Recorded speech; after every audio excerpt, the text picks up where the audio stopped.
Hey, what's up guys, it's SFD here, and I'm back with another how-to video. So, my last vlog that I did, I started changing over to a how-to, and then I did a how-to and I'm doing another one. I think that's how it went. I don't remember exactly, I'm still trying to wake up. But, what we're going to be doing is I'm going to be showing you how to make these. These have not been cooked yet. Yes, I am going to be cooking sugar. There's two ways you can do this, and it's sugar cubes. There's two ways. There's a fast way and a long way.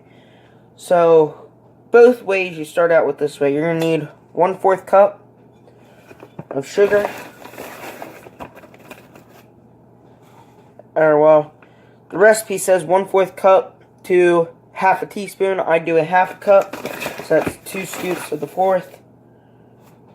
And 2 half teaspoons.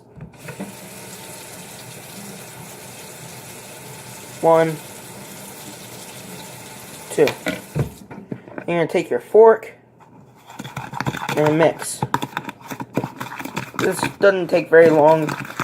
What you'll notice is that there's some that's very wet, some bits of sugar that's very wet, and you just want to crush that up and get it as equally moist as possible throughout the entire bit of sugar.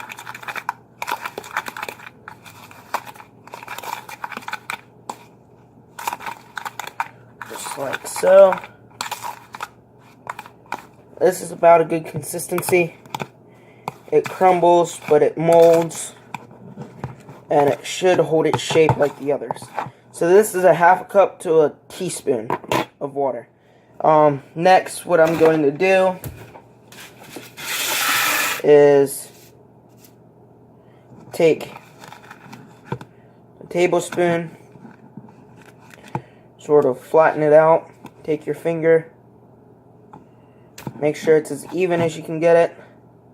Doesn't have to be perfect. Just like that.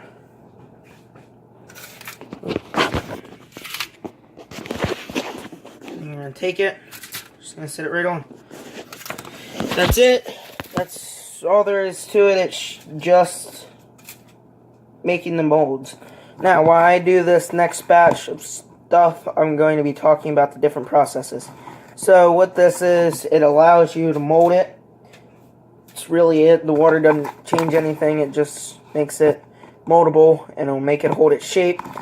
The longer way, if you don't need it right away and you have a day or so, you let it sit out at room temperature overnight for a day or so. Generally only takes one night until it's completely solid and it'll hold its form. And then you take it and you put it in an airtight container, and you can store it for up to 2 years. Now, faster way, which is the way I'm going to be doing, is once you make these, as you saw, I have them on a cookie sheet with tin foil. Tin foil is to prevent them from sticking. What you're going to do, you're going to put them in the oven at 350. I'm just going to watch them. It'll start to make like a steaming sound. That's the water escaping. You want to cook them until their tops are solid.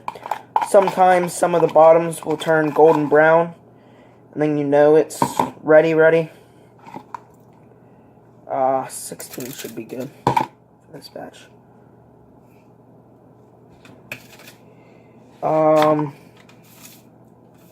One thing that I'm telling you from experience, if you never want to leave it in too long, you leave it in too long and it will pretty much melt.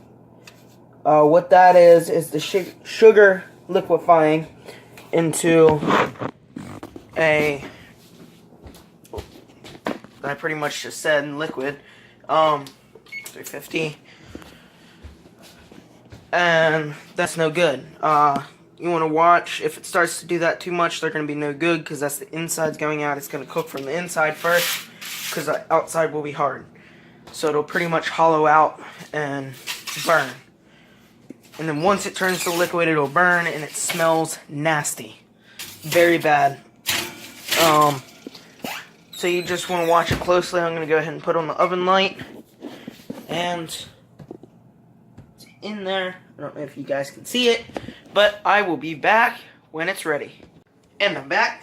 Okay, so it's about time to take them out.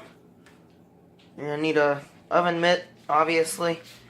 Some of the stuff I say is just common sense, but oops, that chair just got whacked. There are some people out there that wouldn't think about it. Not trying to be mean, but it's the truth. But they don't seem like they've changed much. But you touch them, they pretty much hold their shape. Oh, hot. Hot. So, I'm going to show you what I meant by liquefying. They cook from the inside out. You see the stuff in the center there? That's liquid. That's legitimately liquid sugar. The stuff that's running. I mean, it's not that bad. It'll solidify. But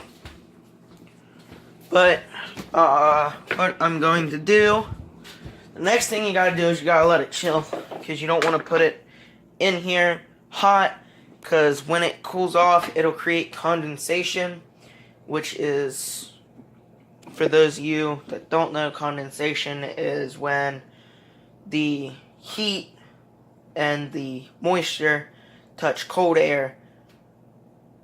Okay, so let me start from the beginning. Water will evaporate because it's hot, and then when it touches cold air, it creates condensation, which is what a cloud is.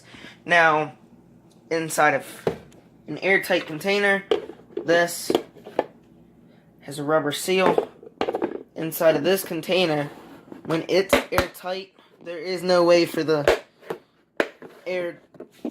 hot vapors to escape. So it's all going to stay in there, and then it's going to condensate, and then with water, once it condensates, it's going to create water on the container itself, which means it's going to end up reintroducing water to the sugar, which is going to make it break down out of the cubes, and it's not going to hold its shape. So the next thing, pretty much all I'm going to do, now that I can touch them with ease, open this container up. Just going to pick them up, take them, and gently sit them in. That's really all there is to it. You're just going to take them, sit them in here. Anyway, I'm just doing it gently so that way it doesn't cause any problems. I mean, they should hold their shape pretty much. Just do it gently this first time. Doing it, heating with the oven, because the insides are slightly liquefied. So,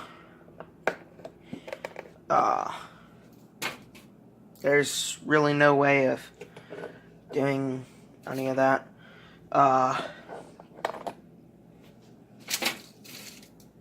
When you do go to pick them up, be careful. They will be a little hot.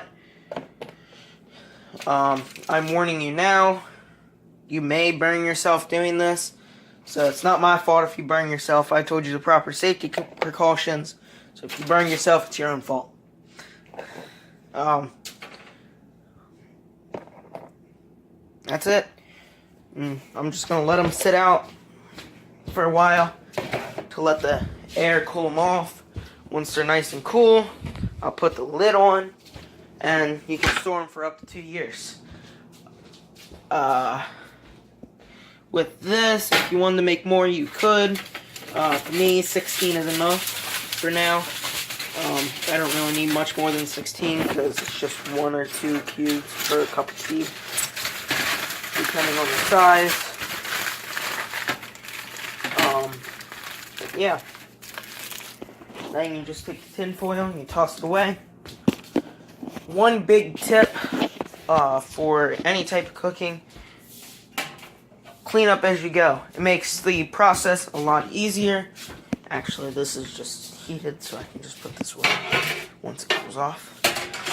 Just clean up as you go. It'll make it a lot easier in the end. I already put the other stuff for making it away where it needs to be for cleanup. Now all I have to do is wipe off this counter where I was working, and I'm done. So that's it for this video. I hope you enjoyed this how-to video. I will probably start doing more of these than vlogs because there's not much to vlog about. I will start vlogs back up once I'm able to get places. A little more exciting than Tharmont.